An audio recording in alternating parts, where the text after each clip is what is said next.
Todos os dias, milhões de reais são impressos na Casa da Moeda para o governo pagar suas dívidas. E se já não fosse o bastante, outro órgão do Sistema Financeiro Nacional também tem essa prerrogativa de criar moedas. Agora eu te pergunto, e nós? Parece que para nós sobrou limpar o chão depois que a festa acaba. Fica nesse vídeo até o final que eu vou te mostrar como a nossa moeda está programada para perder valor com o tempo e como você pode sair dessa armadilha e preservar o seu poder de compra.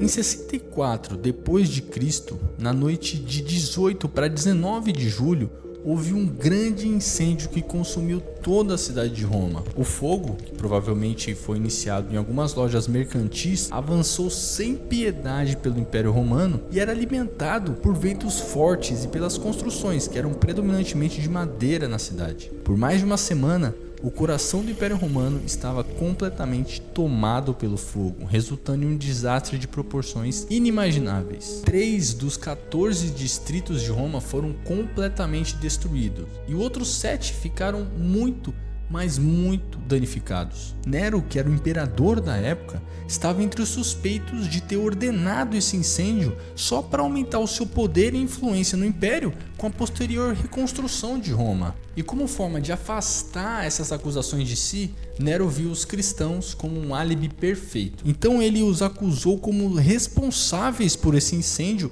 e iniciou uma caçada sangrenta a todos os cristãos da época, torturando-os e matando-os das formas mais violentas possíveis. E dentre as suas vítimas estava até os apóstolos Pedro e Paulo. E após o incêndio, o custo de reconstrução de Roma era astronômico. Nem mesmo o aumento dos impostos foi capaz de cobrir o rombo para a reconstrução. Foi então que Nero viu a solução no denário, a moeda da época. E o denário era uma moeda feita quase que exclusivamente de prata.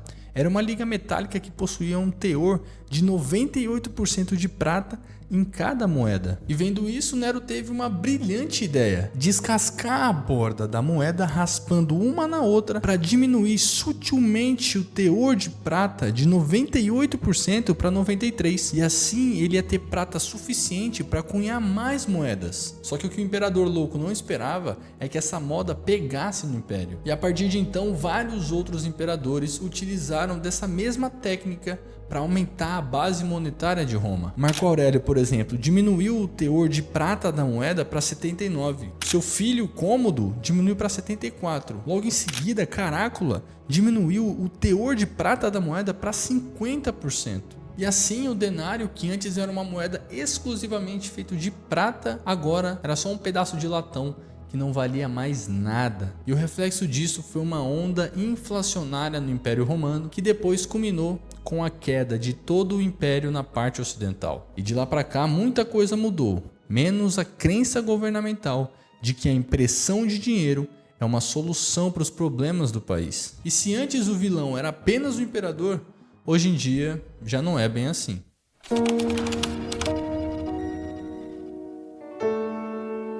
As moedas sempre foram um instrumento de controle político. Elas ajudavam a organizar a cobrança de impostos que sustentavam as elites, permitiam financiar os exércitos e expandir o comércio para além das fronteiras do império. E de lá para cá, a única coisa que mudou foi a elite que esses impostos sustentam. Se antes nós tínhamos os reis com todo um aparato nobre ao seu redor, hoje em dia nós temos o Leviatã.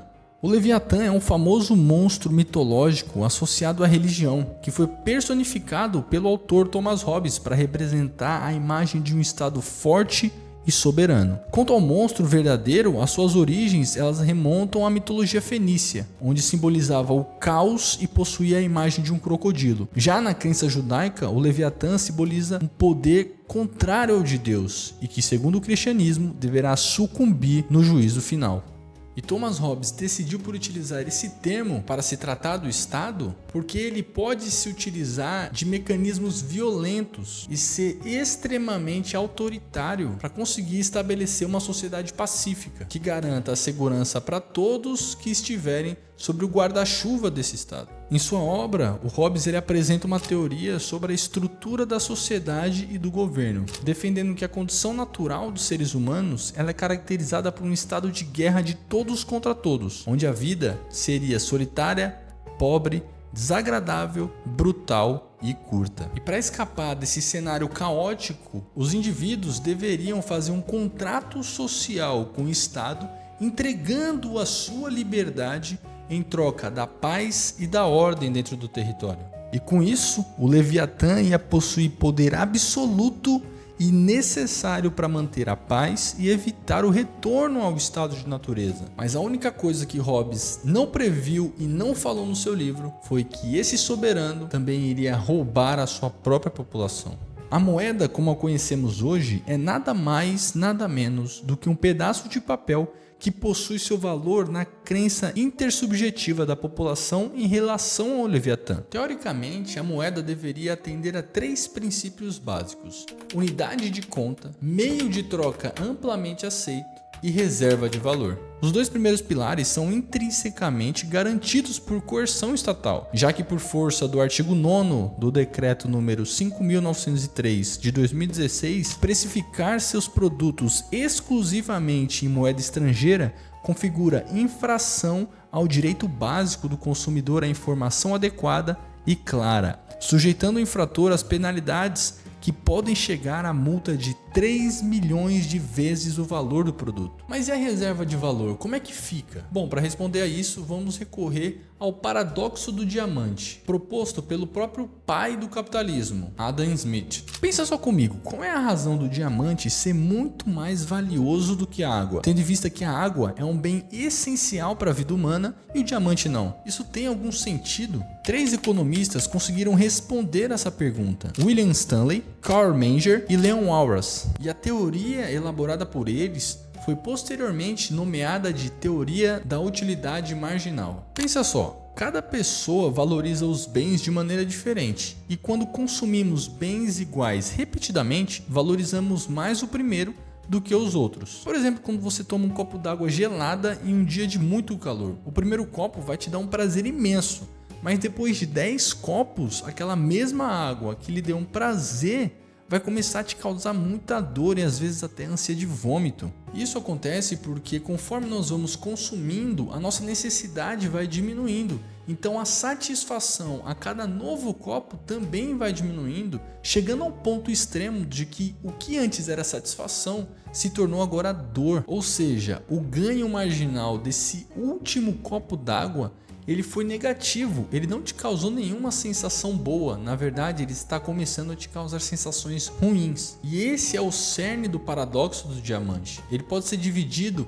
em 2 grandes pilares: necessidade e disponibilidade. A importância da água na nossa vida é muito maior que a do diamante. A água nos serve não somente para a gente beber, mas também tem outros inúmeros usos. Já o diamante ele tem menos serventia. Geralmente ele é usado para fins estéticos, como a criação de joias, por exemplo. Mas mesmo o diamante sendo útil, é seguro afirmar que a água é mais útil, tendo em vista que sem ela nós nem sequer existiríamos. Porém, apesar da maior utilidade da água, o preço do diamante ele é muito superior. Mas por que as pessoas pagam um valor superior a algo que é menos útil para elas do que outro bem que é praticamente a fonte da vida? Bom, isso se deve à disponibilidade. A quantidade de água no mundo é muito superior à de diamante. Logo, é muito mais simples você encontrar água do que diamantes. Se a quantidade de água disponível fosse semelhante à quantidade de diamantes, pode ter certeza que a água ia ter um valor enorme e muito superior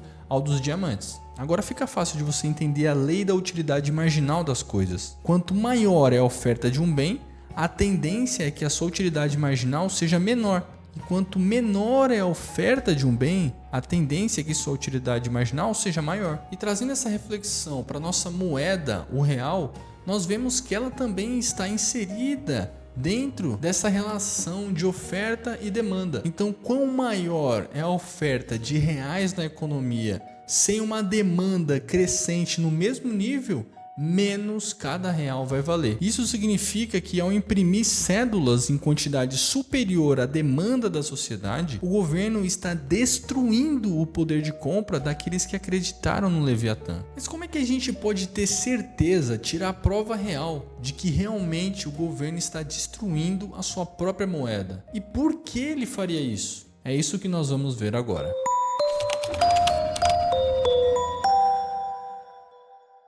Os agregados monetários são classificações de ativos financeiros definidos de acordo com seu grau de liquidez. E de acordo com essa sua disponibilidade na economia, eles são divididos em 4: o M1, o M2, o M3 e o M4. O M1 ele é equivalente ao papel moeda em poder do público em geral. Portanto, ele corresponde ao dinheiro que você tem aí na sua carteira e o dinheiro que você também tem na sua conta corrente. Já o M2 ele é equivalente ao M1 mais os depósitos realizados a prazos, como CDBs e títulos públicos que não estão em poder dos bancos nem de fundos de investimento. O M3 é o equivalente ao M2 mais ativos financeiros em poupança, como a própria caderneta de poupança, por exemplo. E o M4 é o equivalente ao M3 mais o saldo dos títulos públicos em poder dos bancos e dos fundos de investimento. E ao acompanhar esses agregados, nós conseguimos monitorar a impressora do Leviatã. E infelizmente, o que eu tenho para te mostrar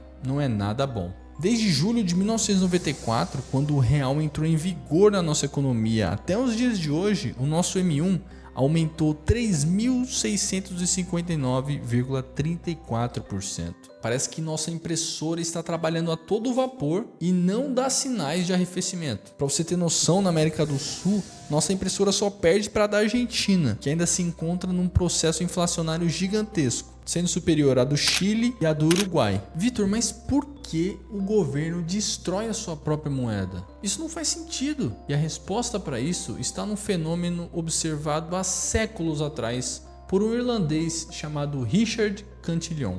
Cantillon percebeu que um aumento da oferta monetária causa um aumento desigual nos preços. Os preços eles não aumentam com a mesma velocidade e nem com a mesma intensidade ao mesmo tempo. E quando esse processo está se desenrolando, aqueles que recebem esse dinheiro novo que acabou de ser impresso, eles vão se beneficiar, porque eles pegaram dinheiro que saiu do nada e vão gastar comprando produtos que ainda não subiram os preços por causa desse dinheiro novo. Já aqueles que estão no fim da linha, que recebem o dinheiro por último, depois que ele já está imerso na sociedade e o preço das mercadorias já aumentou, tem o seu poder de compra diminuído. Isso significa que ao imprimir dinheiro, o governo não gera inflação automaticamente. Por isso, ele se beneficia do aumento da base monetária, pois assim ele consegue contratar serviços e pagar suas despesas antes dos preços aumentarem. E depois que esse dinheiro novo já está difundido na sociedade, o preço das mercadorias aumenta, pois como nós vimos, quanto maior a disponibilidade de dinheiro, menos cada dinheiro vale. E é por isso que o Leviatã gosta tanto de imprimir dinheiro, porque ele é o menos afetado. Mas o problema não para por aí, porque o Leviatã tem um comparsa que também imprime dinheiro e faz você perder o seu poder de compra. Eles são os bancos. Quando você realiza um depósito no seu banco, o seu dinheiro ele não fica lá. Mesmo você vendo ele virtualmente na tela do seu celular, o banco utiliza o seu dinheiro para fazer mais dinheiro. Funciona da seguinte maneira: quando você deposita R$1.000 no seu banco, ele é obrigado a reter apenas 11% do seu dinheiro, por questão de liquidez do próprio banco. Isso é definido pelo Banco Central. Dessa forma, dos seus R$1.000 depositados, só 110 ficam dentro do banco. Os outros 890 são utilizados pelo próprio banco para emprestar para outra pessoa, outro cliente que queira um empréstimo. Essa prática, mesmo que indiretamente, ela faz com que na economia como um todo tenha mais oferta de dinheiro, ou seja, aumenta a base monetária da economia inteira. É só nós pararmos para pensar que nesse exemplo você tem R$1.000 e outra pessoa que pegou o empréstimo de 890 tem também esse dinheiro. Ou seja, a partir dos seus R$1.000, dentro dessa economia foi criado mais R$890. Só que o grande problema é que o banco não tem lastro para criar a moeda. E é por isso que todos os bancos do mundo, eles são insolventes e eles vão à falência caso todos os seus clientes queiram sacar o seu dinheiro no mesmo dia e na mesma hora. Foi isso que ocorreu no ano passado com o Silicon Valley Bank, onde os clientes sacaram mais de 42 bilhões de dólares num único dia, fazendo ele ficar com uma dívida de mais de 1 bilhão de dólares. E agora que você sabe quem são os dois vilões dessa história, tá na hora de você saber como eles agem para te deixar cada dia mais pobre.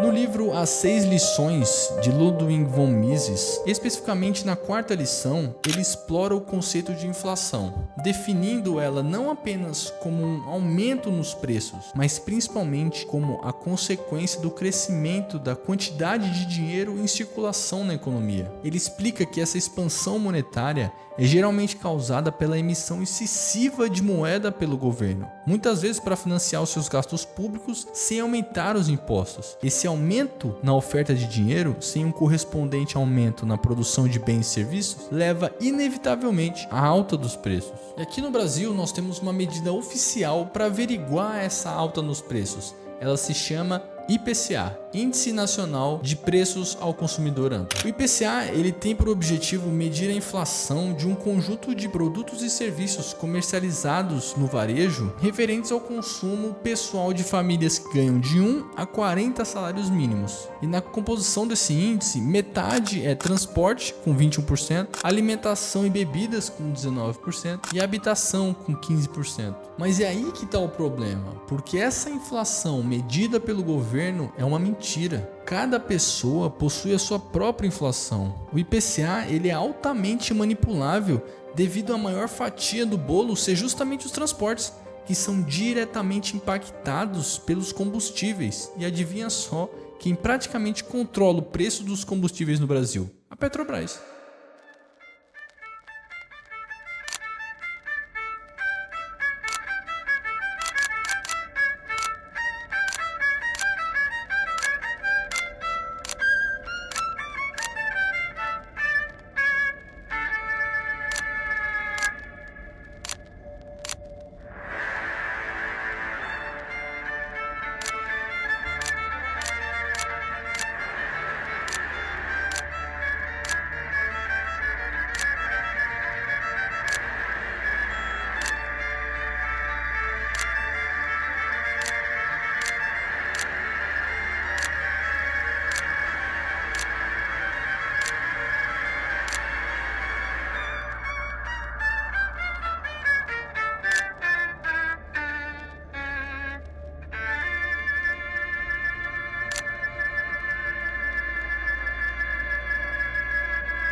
Por isso que quando o governo fala que o IPCA no período foi de 4%, você vai até o supermercado para fazer as suas compras e vê que aquela sua cesta de produtos que você está consumindo ela aumentou 10, 15%. É aqui que o Leviatã começa a te roubar. Porque o IPCA ele é utilizado não só para medir a alta dos preços de uma cesta de produtos e serviços definida pelo governo. Ele também é utilizado para realizar os reajustes no seu aluguel, para definir a taxa de juros da economia, que consequentemente vai impactar na taxa de juros que você paga no seu financiamento e também nos juros do seu cartão de crédito. No final das contas, eu, você e todas as outras empresas que não são ligadas ao governo, nós somos refém do Leviatã. Assinamos um contrato social achando que ele traria paz e na verdade o que ele fez foi assaltar as nossas carteiras. E algumas empresas, elas até tentam lutar contra esse aumento de preço nos seus produtos, realizando algo que nós chamamos de reduflação. Ao invés de aumentar o preço dos seus produtos, eles diminuem sistematicamente a quantidade e o peso dos produtos. Mas essa iniciativa toda é irrisória frente à inflação acumulada de mais de 660%.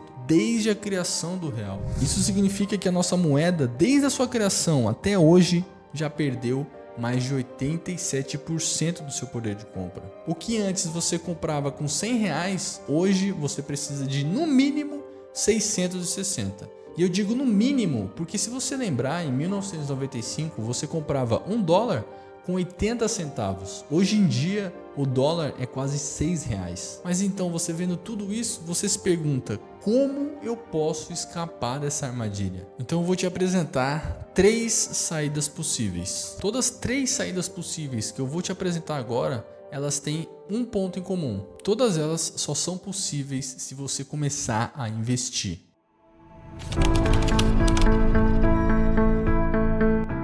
A primeira saída possível é aderir àquela máxima de que se você não consegue lutar contra o seu inimigo, você deve se juntar a ele. E se você for por esse caminho, o modo de rentabilizar a sua grana acima da inflação é por meio dos títulos do governo federal indexados ao IPCA. Chamados também de Tesouro IPCA+. O governo ele emite esses títulos de capitalização para que os investidores alimentem o Leviatã, com a promessa de que no futuro eles vão devolver o seu dinheiro investido, corrigido pelo IPCA acumulado no período, mais uma taxa de juros previamente acordada. Como você pode ver, o Tesouro IPCA mais 2029, por exemplo, ele está pagando o IPCA acumulado de hoje até o seu vencimento, mais 6,20% ao ano para quem investir nesse título. E caso você tenha interesse em investir nesse tipo de título, saiba que é extremamente acessível. Com menos de R$50, você já consegue se associar ao Leviatã e ter o seu dinheiro rentabilizado acima da inflação governamental. A segunda maneira que você tem de rentabilizar o seu patrimônio acima da inflação é montando uma carteira diversificada dentro da Bolsa de Valores. Ou seja, investindo em boas empresas com bons projetos no futuro que vão crescer anualmente acima da inflação e multiplicar o seu dinheiro por diversas e diversas vezes. O livro Investindo em Ações no Longo Prazo, ele realizou um estudo de 1802 até 2010 para verificar qual opção de investimento possui a maior rentabilidade: ações, renda fixa, títulos do governo, ouro ou o próprio dólar. E o investimento em ações ele provou ser o melhor caminho para a riqueza. Mas antes de você se jogar no mundo das ações, lembre-se que você precisa ter uma reserva de emergência, que é nada mais nada menos do que uma grana guardada para caso algum imprevisto aconteça com você ou com a sua família. Uma boa sugestão é que você tenha de 6 a 12 meses de gastos mensais guardados numa renda fixa de alta liquidez. E depois de você montar essa sua reserva de emergência, aí sim você pode partir para o investimento na Bolsa de Valores. Mas tenha em mente esses 3 pilares que eu vou te passar agora para montar uma carteira com eficiência. O primeiro é a necessidade de liquidez. Esse pilar está relacionado à sua necessidade de utilização desse dinheiro investido. Alguns investimentos ele possuem um prazo de carência de 2, 3, às vezes 5 anos. Então, caso você realize uma retirada antecipada do seu dinheiro desses investimentos, você vai perder todos os juros acumulados e pode até ter que pagar uma taxa de retirada do seu dinheiro. O segundo ponto é o horizonte de investimentos. Você tem que entender que a carteira de alguém que visa acumular dinheiro para daqui a 5 anos comprar um carro, ela vai ser totalmente diferente de alguém que está investindo para daqui a 40 anos se aposentar. Você tem que ter em mente o seu horizonte de investimento e investir nas classes de ativos que fazem sentido para você. E por último, o apetite ao risco. E ele é o último, mas não é o menos importante. Na verdade, ele é o mais importante, porque ele vai ser o responsável por fazer você dormir tranquilo à noite. Você deve entender que investir na Bolsa de Valores é sinônimo de volatilidade. Portanto, o seu patrimônio ele vai balançar tanto para cima quanto para baixo. Algumas empresas elas são mais arriscadas do que outras. Você tem que ter isso em mente antes de começar a investir o seu dinheiro. Como o próprio Warren Buffett disse, se você não pretende investir em uma empresa por 10 anos, você não deve investir nela nem por 10 minutos. E se mesmo assim você tem muita dificuldade em começar a investir na Bolsa de Valores e montar sua carteira de modo que ela fique congruente com os 3 pontos básicos que eu citei aqui agora: seu horizonte de investimento, seu apetite ao risco e a sua necessidade de liquidez, não tem problema, eu vou te ajudar. Manda um e-mail aqui para mim, nesse e-mail que está aparecendo aí na sua tela, que a gente vai marcar uma reunião e eu vou totalmente de graça te ajudar a montar a sua primeira carteira de investimentos. Eu quero entender mais qual é o seu momento de vida e como eu posso te ajudar. Então manda um e-mail aqui para mim que a gente se vê lá do outro lado. E a última forma de você lutar contra o Leviatã é você parando de alimentar ele. E para isso você vai precisar recorrer às criptomoedas. O Bitcoin é uma moeda totalmente digital criada por Satoshi Nakamoto em resposta à crise de 2008. Satoshi ele viu que a atual estrutura financeira da sociedade prejudicava essencialmente as pessoas comuns, pois além do governo imprimir dinheiro para se financiar e pagar suas dívidas, durante as crises ele imprimia dinheiro para salvar as empresas que eram amigas do rei. E nessa festa toda, a população sempre era responsável por limpar o salão, tendo de arcar com inflações enormes e com aumento de impostos só para salvar a nobreza. E depois que o Satoshi Nakamoto viu essa injustiça, ele resolveu criar o Bitcoin. E para saber mais sobre essa criptomoeda, eu fiz um vídeo exclusivo falando sobre o Bitcoin e todo mundo cripto. Eu vou deixar ele aqui em cima. É só você clicar nesse card e aproveitar esse vídeo. E é claro, se você gostou, não se esquece de clicar aqui embaixo em curtir, se inscreve no canal, ativa as notificações para você ser um dos primeiros a receber os próximos vídeos. E agora, clica aqui em cima e vamos ver como derrotar por completo e para sempre o Leviatã. Eu te espero lá.